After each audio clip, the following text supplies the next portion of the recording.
Assalamualaikum warahmatullahi wabarakatuh. Bertemu kembali dengan saya Muhammad Fauzi Albasar SPD, calon guru penggerak angkatan 10 Kabupaten Bulukumba. Pada hari ini saya tidak sendiri, saya didampingi oleh rekan kerja saya Muhammad Darwanto SPD.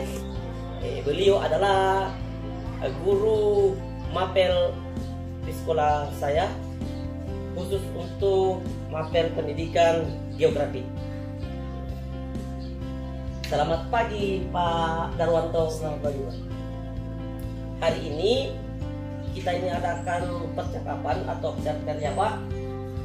Jadi saya akan amati proses pembelajaran yang Bapak akan lakukan di dalam kelas atau sebelum melakukan seperti kelas ini Pak.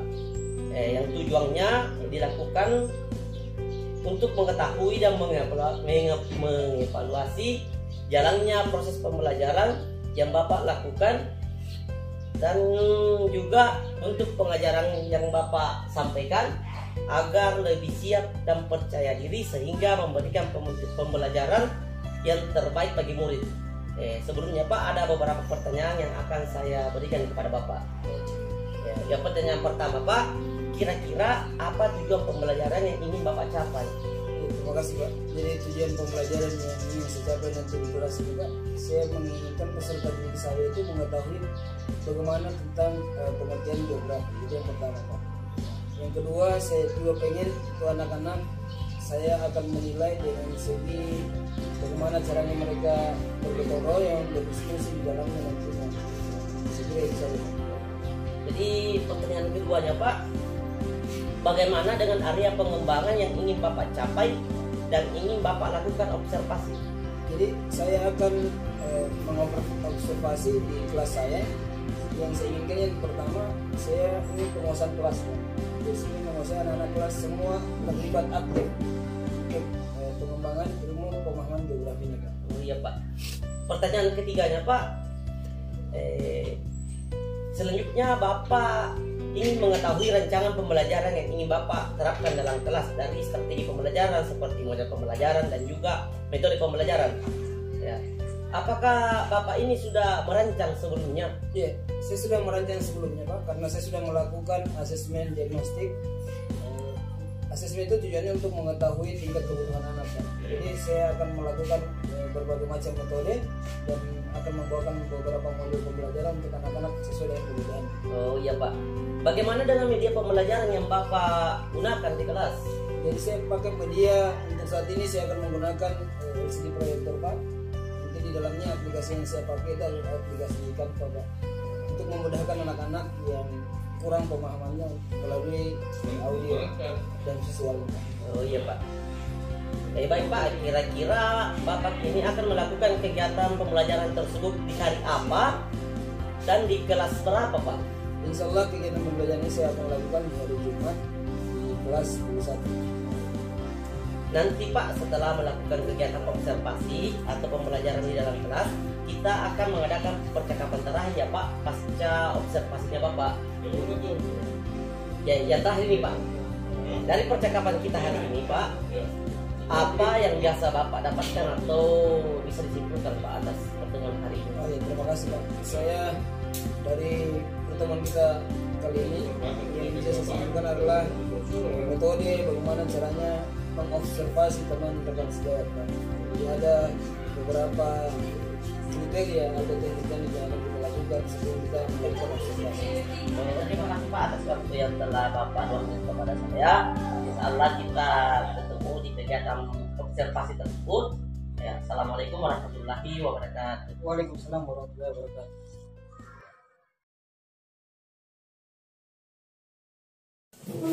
Assalamualaikum. Waalaikumsalam warahmatullahi wabarakatuh. Bagaimana kabar kalian hari ini? Alhamdulillah baik. Bersedia. Siap. Ucapkan salam. Assalamualaikum warahmatullahi wabarakatuh.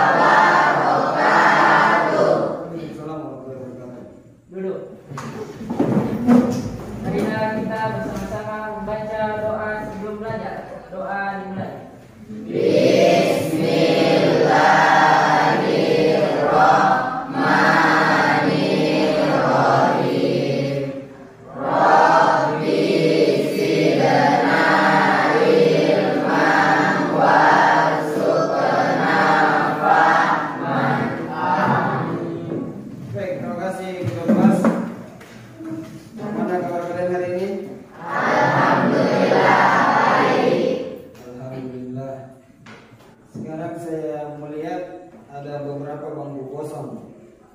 Berarti mungkin ada temannya yang berhalangan hadir. Siapa yang berhalangan hadir? Aulia. Kenapa Aulia? Oh, menjaga kakaknya. Siapa lagi? Alika. Kenapa Alika? Oh, sakit Alika. Ya, kita doakan Alika semoga cepat sembuh. Amin. Bisa berkumpul lagi bersama kita di kelas ini. Baik, anak-anak. Hari ini saya akan mengingatkan kembali kesepakatan kelas yang pernah kita buat di minggu lalu untuk mengingatkan kita kesepakatan kelas yang pertama, yaitu hadir tepat waktu di kelas. Kelihatan? Ya. Minta izin kepada guru jika ingin meninggalkan kelas. Yang ketiga, fokus ketika menerima pelajaran. Dan yang keempat, selalu menghargai pendapat orang lain. Oke. Baik anak-anak, pelajaran kita hari ini yang tentang batuan. Jadi ini satu rangkaian dengan pelajaran kita kemarin. Sudah kan? Kemarin ada beberapa jenis batuan yang kita pelajari. Yang pertama batuan buku, yang kedua sedimen, dan yang ketiga baik, terima kasih. Jadi ini kurang foto-fotonya. Ya, saya cuma dapat foto-foto kalian itu satu. Selebihnya saya tidak tahu di mana. Foto-foto di Kajang dan kelihatan. Oke, saya lanjut. Di tujuan pembelajaran kita hari ini, yang pertama dan pengaruhnya terhadap kehidupan.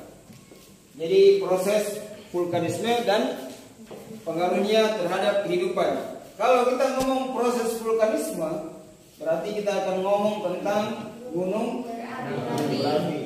Nah, di depan kalian ini ada maket. Ini namanya maket gunung berapi yang sudah meletus.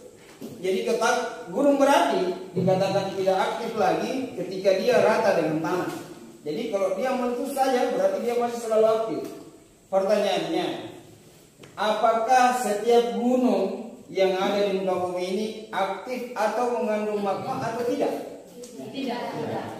Jawabannya adalah semua gunung mengandung magma.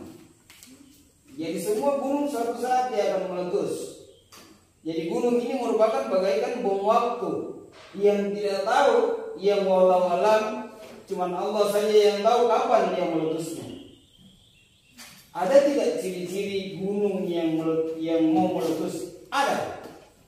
Pertama, kalau gunung dia sudah mau keluar magmanya, gunungnya itu panas, maka dia mulai tandus. Kalau kalian pernah jalan-jalan di Jogja, ada gunung Merapi yang selalu sewaktu-waktu dia meletus, kapanpun, tiap saat pun dia meletus. Nah, letusan ini tadi, ketika dia meletus, maka yang dia akan keluarkan pertama adalah awan. Tapi beda. Kalau awan yang kita lihat di langit, awannya putih. Kalau awannya gunung Merapi ini, dia warna coklat, warna hitam, bercampur-campur. Karena dia mengandung debu yang tebal. Dan sangat panas. Panasnya berapa? Panasnya adalah sekitar 600 derajat Celcius. Jadi kalau kita mau ganti kulit, awan panas saja. Cepat proses menggantinya. 600 derajat. Sedangkan air mendidih dia cuma butuh 100 derajat Celcius. Jadi 6 kalinya air mendidih. Kalau tidak percaya, silahkan. Jadi kalau ada meletus, bapak ini bohong bapak. Rasa-rasa sedikit.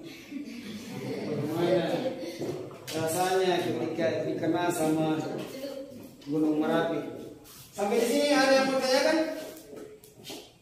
Saya Pak. Apa? Tapi mengapa Pak biasa yang pemerintah ada mengatakan ada gunung aktif dan ada gunung tidak aktif? Bagus. Terima kasih atas pertanyaannya. Luar biasa. Gunung yang dikatakan aktif ketika dia mengeluarkan magma, ketika dia meletus itu aktif. Yang mana yang tidak aktif? Gunung seperti Gunung Bawah Karang. Pernah lihat Gunung Bawah Karang? atau pernah dengar gunung bakaran yang ada di Sulawesi? Itu tidak aktif. Dia belum aktif, tapi ada masanya nanti dia aktif. Kapan? Ketika dia mau keluar dari magmanya, itu dia aktif. Nah, di mana yang aktif sekarang? Yang aktif sekarang ini ada dulu dibilang namanya Gunung Merapi di Yogyakarta. Yang bilang namanya Juru Kunci. Saking takaburnya, Juru Kuncinya ini ngomong. Jadi Juru Kuncinya dia ngomong, tidak akan meletus Gunung Merapi kalau masih ada, Kak. Nah, makanya Allah dikasih meletuslah Gunung Merapi. Mbah Marjannya mati bersujud karena cuman debunya ini tadi yang 600 derajat Celcius, itu baru 600. Bagaimana kalau magmanya? Itu kalau magmanya, kalau tangan ini ada celup, insya Allah berapa garis dari tangan ini akan hilang. Kalau udah percaya coba. Jadi kalau ada gunung meletus keluar magma, celup, dia naik jari masih utuh atau tidak?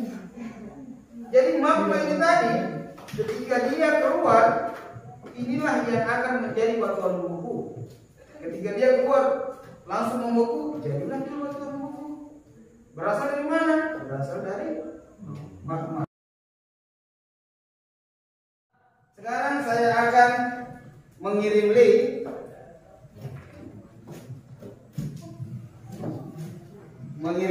Jadi kalian tinggal melihat nanti tentang Gunung Merapi. Kalian boleh search sekarang di YouTube, link Gunung Merapi.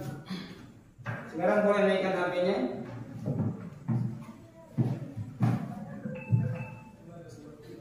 Jadi sebelum saya membagi kelompoknya, kalian boleh melihat di HP-nya tentang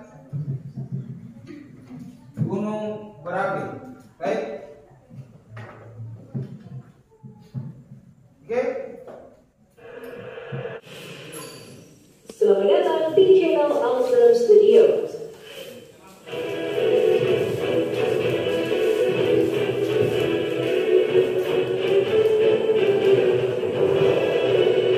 Gunung meletus merupakan suatu bencana yang paling ditakuti. Pasalnya, Indonesia sendiri memiliki banyak gunung berapi besar yang masih aktif.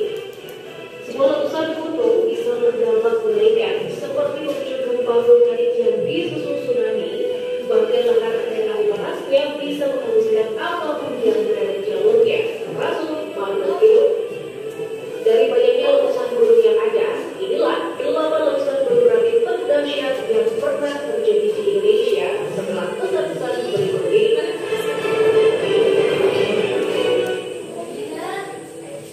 Sebelum kita mulai, support terus Alsam Studio dengan like dan subscribe agar channel ini lebih berkembang lagi.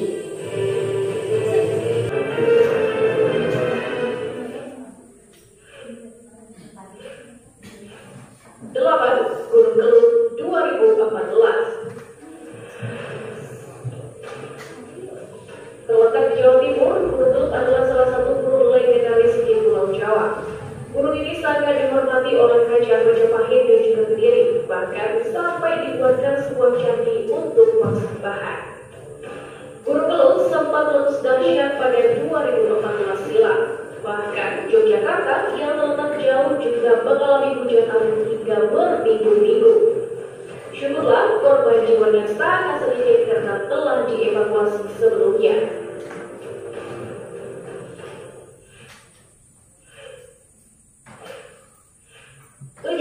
Gunung Merapi 2010. Gunung yang terletak di Jawa Tengah ini terus mengalami serangkaian erosi sejak abad ke-16. Pada 26 Oktober 2010, Gunung Merapi meletus dan menyebabkan 353 orang tewas. Bang Marjan selaku juru kunci pun turut meninggal dunia pada kejadian ini, bahkan sampai dibuatkan sebuah museum Gunung Merapi di Yogyakarta yang berisi perabotan rusak dan juga berdebu akibat letusan gunung ini. Oke, dari hasil video ini sekarang kita akan membagi beberapa kelompok. Jadi saya akan membagi 5 kelompok. yang nantinya di dalam kelompoknya membuat tentang poster digital mengenai gunung berapi. Jadi silakan seperti yang kita bagi kemarin, langsung bertukar tempat sesuaikan dengan kelompoknya masing-masing.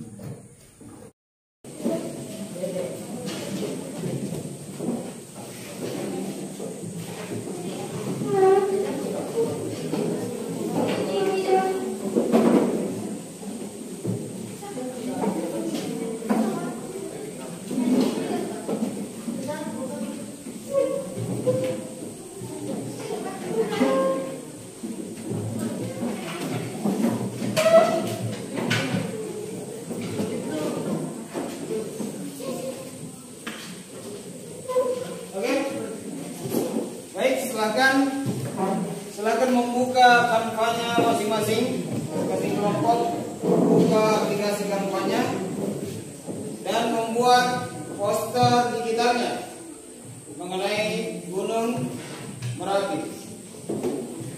Saya berikan waktu 30 menit dari sekarang.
Tanggapi hasil kerjanya kelompok 3.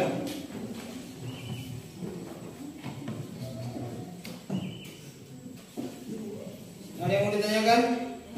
Saya, Pak. Ya, silakan. Mengenai dengan struktur gunung berapi, kalian mengatakan di situ ada yang dibilang reservasi magma. Pertanyaan saya, apa yang disebut dengan reservasi magma?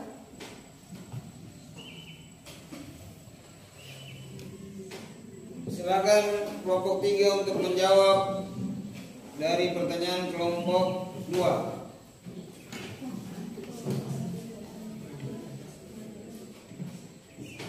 Sorry, saya mau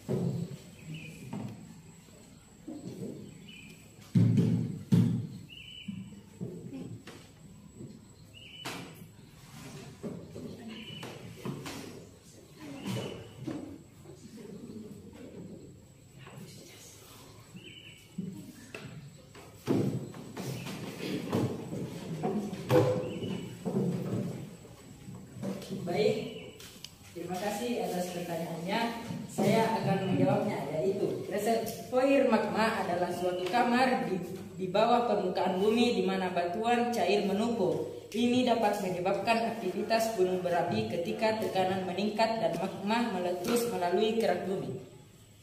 Bagus. Oke, itulah tadi tanggapan dari kelompok 3. Sekarang saya mau dengar hasil kerja dari kelompok 2. Assalamualaikum warahmatullahi wabarakatuh.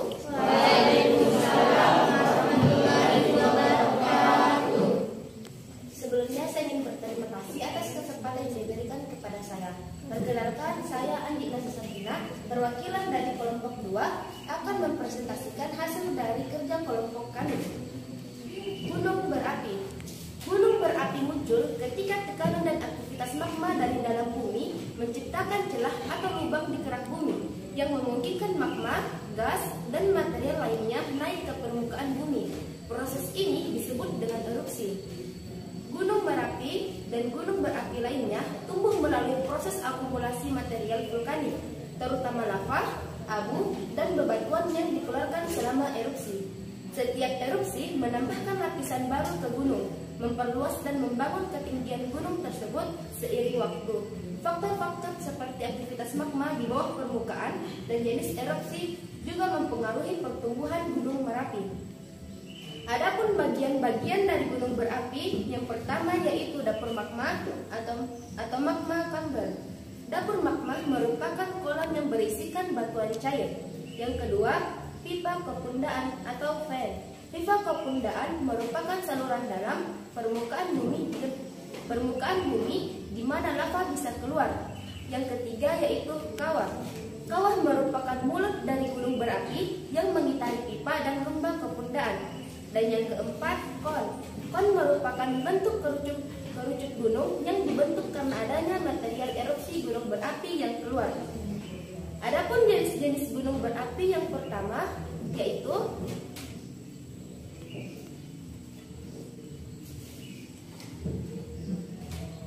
tahukah kamu ada sekitar dari 1.900 gunung berapi di dunia yang diperkirakan aktif dan mungkin dapat erupsi lagi. Lava merupakan magma yang mampu mencapai ke permukaan.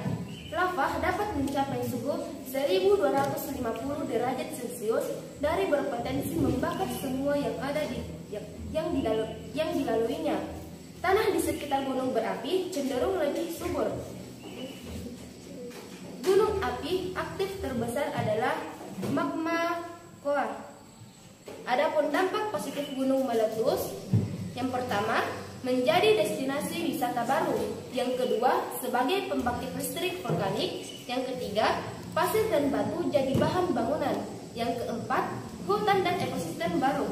Yang kelima, tanah yang menjadi lebih subur. Yang keenam, mata air penuh material.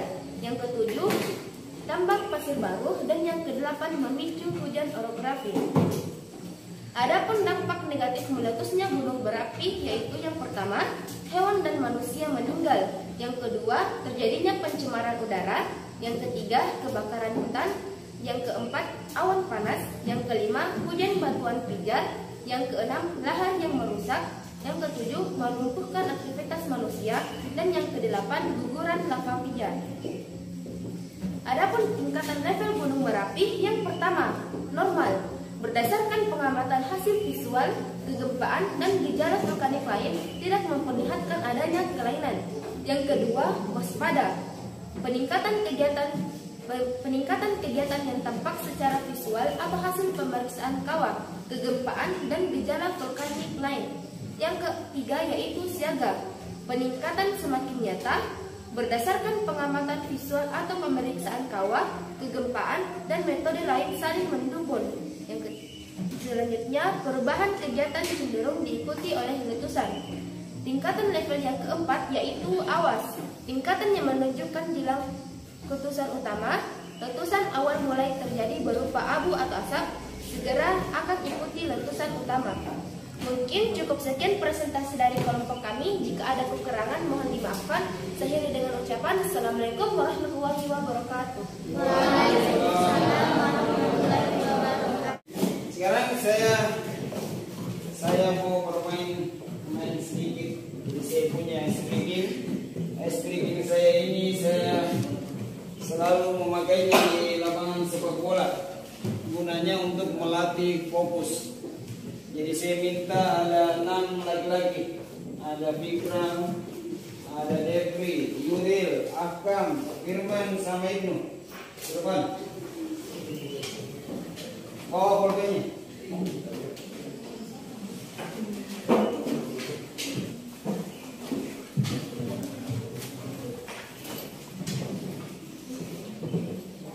Bawa saja pulpennya.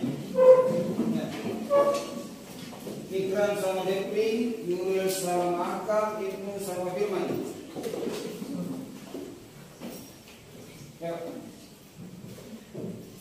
Sudah pasang-pasangan, sudah buatkan pasangannya lah, Bikram sama berhadapan-hadapan. Nah, jadi berhadapan-hadapan. Nah, sering ini sama ini. Pulpennya taruh di masing-masing bawah. Ya, satu saja. Ya, oke. Bapak pasang sini. Pasangan yang kedua. Ya. Jadi dia satu pulpen. Ya. Kasih simpang di tengah-tengah. Ya. Jadi perhatikan, ini kalian bisa gunakan juga dimanapun ketika kalian bekerja kelompok atau lagi ngumpul, nongkrong. Ini bisa untuk melatih fokus kalian. Kalau di sepak bola, saya selalu menggantinya pulpen ini dengan bola. Jadi pulpen ini dengan bola. Ini tidak boleh ada yang jeko. Sekarang, cluenya adalah kalian berenang mengikuti apa yang saya perintahkan. Ketika saya bilang kaki, maka kau harus menyentuh kaki dengan 2 tangan. Menyentuh kaki dengan 2 tangan. Kalau saya bilang bahu, berarti kau harus tegak karena sudah di atas. Ya jelas di bagian bawah kau harus menunduk, di bagian atas kau harus tegak. Paham? Nah, baik. Setiap apa yang saya ucapkan, kalian harus mengikutinya. Dan terakhir saya akan ngomong pulpen, maka itu direbut. Jadi ini untuk melatih teknik fokus. Oke, siap? Siap. Oke, saya mulai. Kaki, bahu, bahu mana bahu? Bahu. Bahunya sentuh. Lutut di bawah. Kepala, kaki, bahu, pulpen.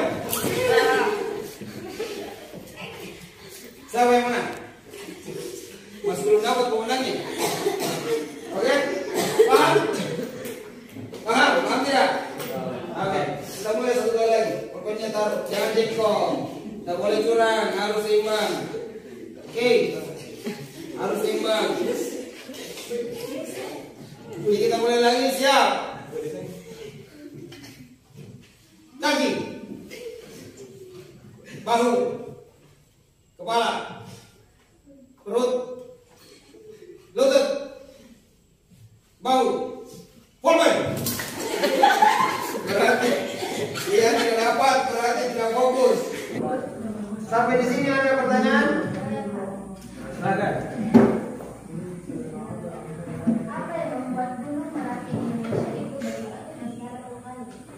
Apa yang membuat Gunung Merapi itu di Indonesia sangat mati?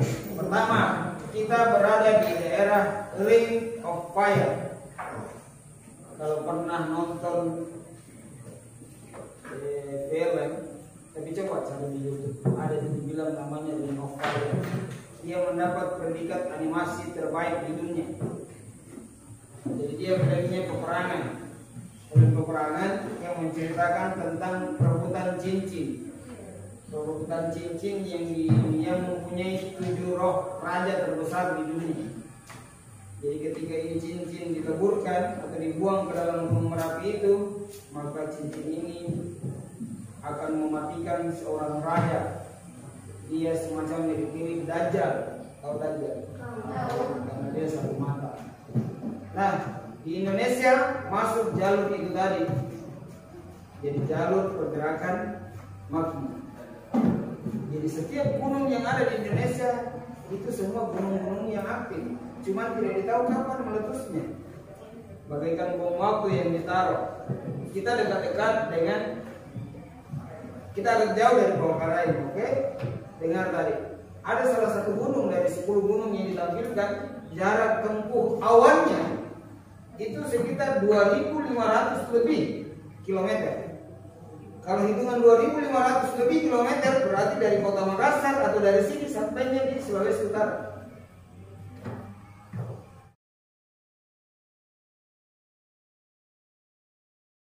Ini mungkin ada salah satu dari kalian yang akan menyimpulkan, saya persilakan. Silakan Ipa. Baiklah, kesimpulan dari pembelajaran kali ini adalah vulkanisme merupakan peristiwa yang berkaitan dengan naiknya magma ke permukaan bumi. Vulkanisme dibedakan menjadi dua. Yang pertama, intrusi, merupakan kondisi di mana magma belum mencapai permukaan bumi. Sedangkan ekstrusi merupakan kondisi di mana magma sudah keluar mencapai permukaan bumi. Jenis-jenis gunung api dibagi menjadi beberapa jenis berdasarkan aktivitasnya serta bentuk dan terjadinya. Jenis gunung api berdasarkan aktivitasnya dibagi menjadi 3. Yang pertama, gunung api aktif, mati, dan istirahat. Jenis gunung api berdasarkan bentuk dan terjadinya yaitu gunung api mar, contohnya Gunung Lamongan. Yang kedua, gunung api kerucut atau strato, contohnya Gunung Merapi. Yang ketiga, gunung api perisai atau tamek, contohnya Gunung Maun Loa. Mungkin letusan gunung dapat merugikan banyak makhluk hidup. Namun, jika gunung tidak ada, maka bumi akan gersang. Itulah kesimpulan dari pembelajaran pada kali ini. Oke, tadi kita di dalam bentuk kanva yang masing-masing kalian sudah pahami kanvanya, ya kan? Bagus. Dan yang terakhir, melalui kegiatan pembiasaan sehari-hari di rumah, di sekolah, peserta didik dapat menerapkan sikap beriman dan bertakwa terhadap Tuhan Yang Maha Esa. Pertemuan kita saya akhiri cukup sampai di sini. Lebih dan kurangnya mohon dimaafkan. Lalu berhati-hati ketika pulang di rumah. Jangan lupa sebelum pulang kita berdoa. Semoga selamat sampai di tujuan. Siapkan anak. Bersedia. Siapkan salam.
Boleh pulang.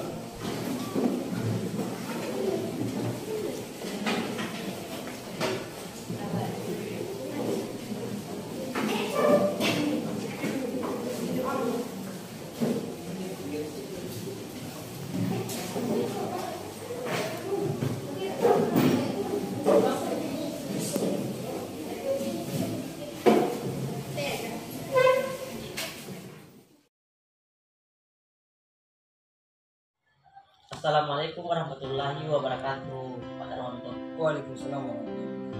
Oke Pak, selamat siang. Dan selamat bertemu kembali Pak di pasca observasi bersama saya. Hari ini saya akan memberikan pertanyaan kepada Bapak. Artinya yang terkait dengan jalannya proses observasi yang telah Bapak lakukan dengan tujuan untuk mengevaluasi sejauh mana proses pembelajaran yang Bapak lakukan. Oke Pak, untuk pertanyaan pertama di sini, bagaimana Bapak terkait dengan kegiatan observasi kelas yang telah berlangsung Pak? Untuk observasi hari ini sangat luar biasa. Saya sangat kagum karena ada beberapa poin yang saya dapatkan dari observasi kita. Pertama, pengamatan dalam kelas. yang mungkin saya kurang paham, tapi dengan observasi hari ini saya sudah lebih paham bagaimana caranya mengamati dalam proses populasi. Oke Pak, bisa diceritakan Pak kembali area pengembangan apa yang Bapak lakukan di kelas, kemudian langkah dan tahapan apa yang sudah Bapak lakukan?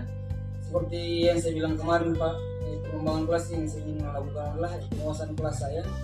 Cuman saya agak terkendala tadi dengan mungkin sempitnya ruang gerak saya, karena dalam kelas yang ini, kelas baru ini saya rasa ada perubahan dari segi tempat duduknya yang tadinya mungkin menghadap ke depan semua terus sudah berubah menjadi model U.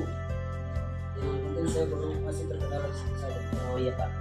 Menurut Bapak sejauh mana area pengembangan yang Bapak sampaikan tadi, apakah sudah berhasil dalam kelas atau tidak? Kalau menurut diri pribadi mungkin saya mungkin masih 98%. Ya, luar biasa ya Pak.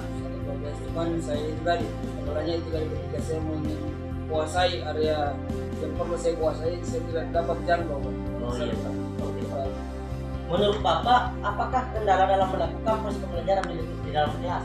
Apakah ada kendalanya Pak? Dalam melakukan proses pembelajaran?